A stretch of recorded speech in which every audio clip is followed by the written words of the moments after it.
Olá, meus amigos, minhas amigas, falando com credibilidade de novo para a gente mostrar o que fez durante essa semana.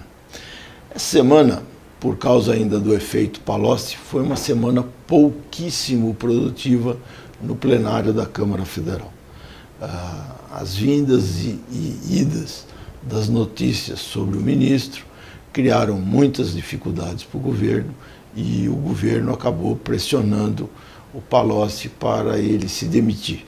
E ao se demitir houve também muitas paradas, então a semana foi pouco proveitosa. Poderíamos ter trabalhado com certeza mais do que nós trabalhamos.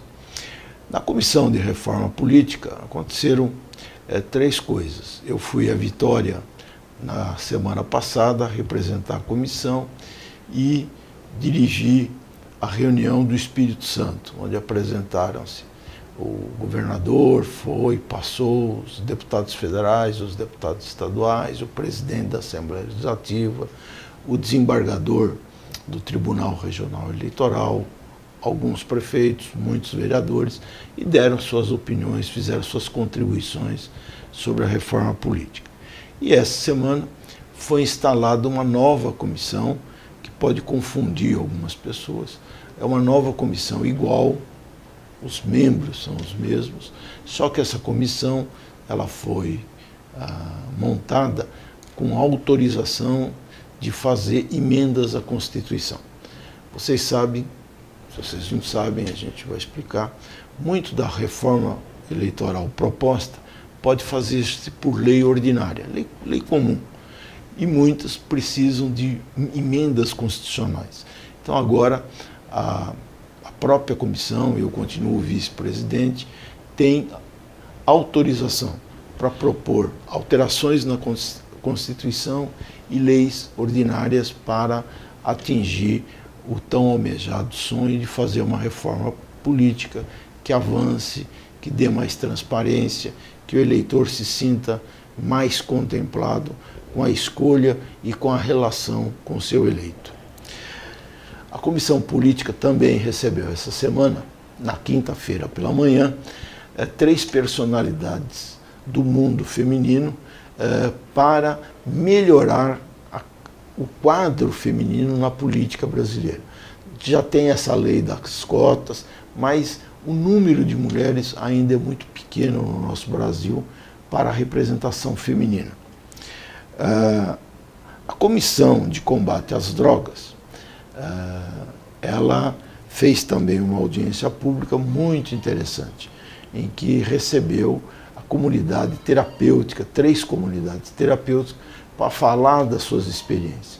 E isso é um grande avanço, porque nós precisamos reconhecer que muitas comunidades terapêuticas fazem um atendimento tão bom, ou às vezes até melhor que muitas clínicas médicas, e têm resultados extremamente positivos na absorção e no tratamento e na recuperação junto à sociedade. A pessoa acaba se incluindo, apesar de ser um ex-usuário de droga. Então esses projetos são muito interessantes. A gente na comissão está pedindo ao governo federal para reconhecer esse trabalho deles e fazer disso um atendimento muito mais volumoso que o Brasil precisa. Nós precisaríamos fazer um projeto não para atender 1.000, não para atender 2.000, mas nós precisamos de um projeto para atender no mínimo 100.000 pessoas dependentes de droga por vez, né?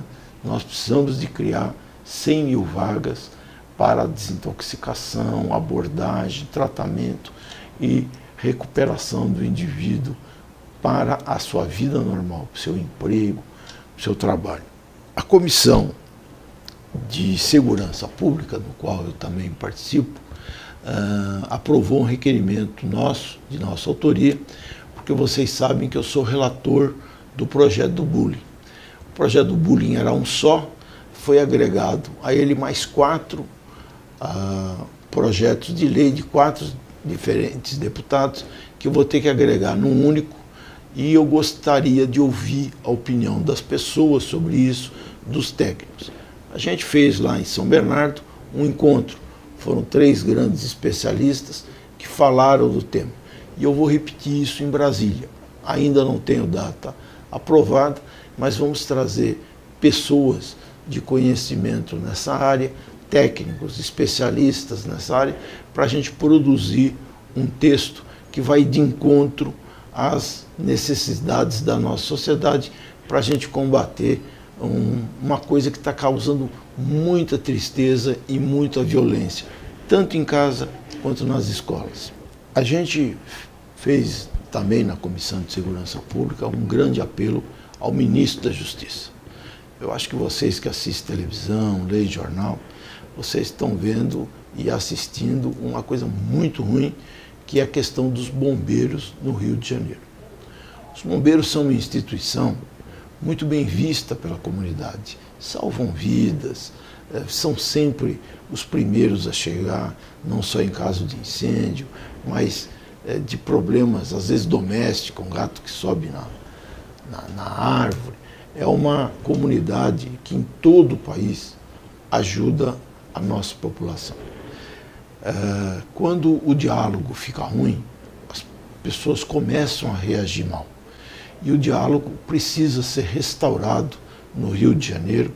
Os bombeiros têm que recuar da sua posição e o governador também tem que ceder.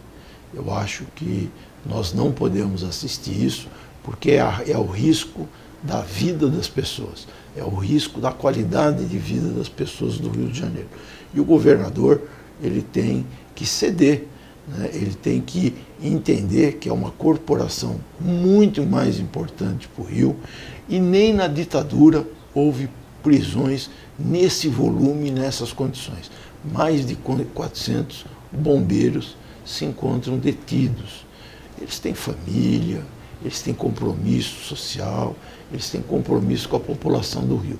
Então a gente fez um apelo ao ministro da Justiça para intervir na corporação, porque nós entendemos, até porque eu sou defensor da PEC 300, nós defendemos que haja uma unidade de salários na carreira policial, para a Polícia Militar, para a Polícia Civil, para o Corpo de Bombeiros, que eles precisam de ter sua dignidade no trabalho.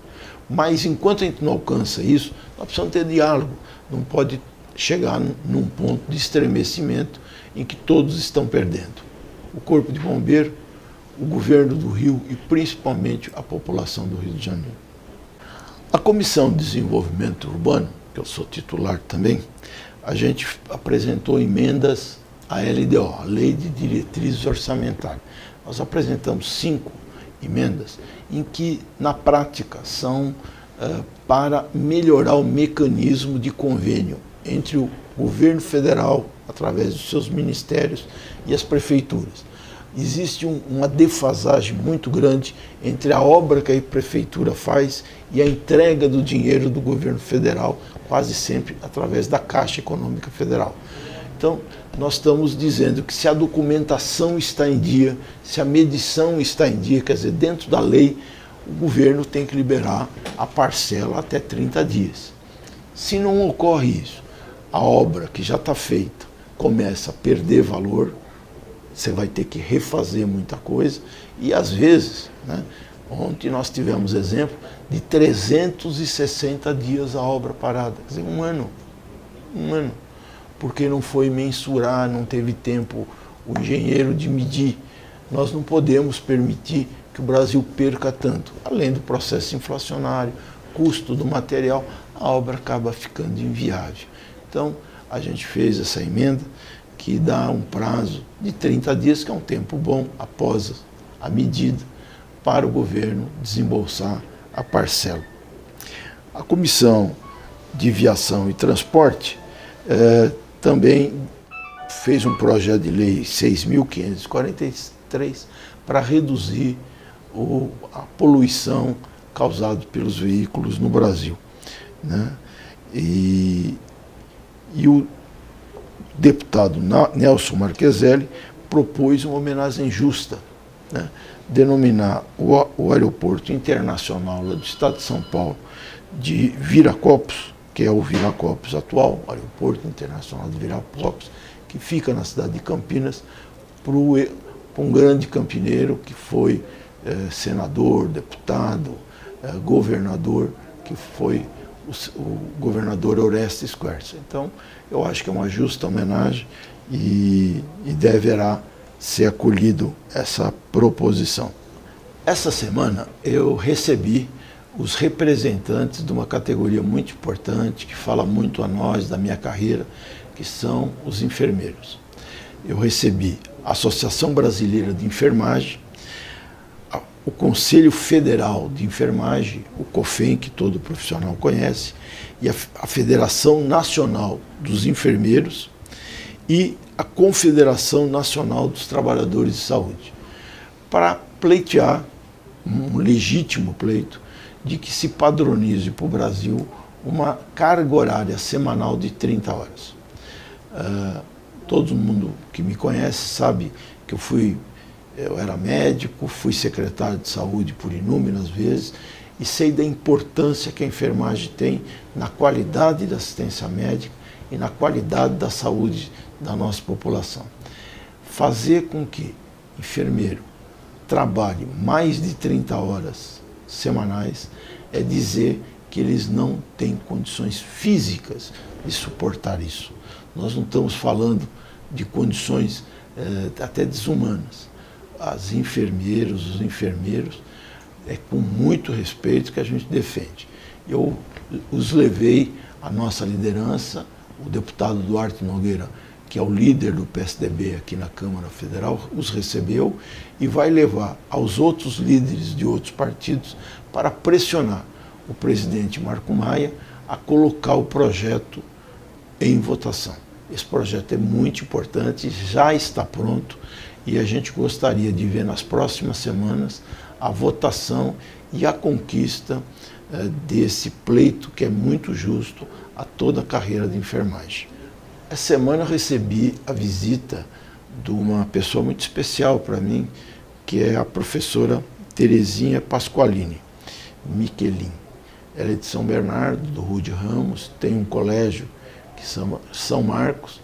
Ela veio, o esposo Manuel e uma assistente.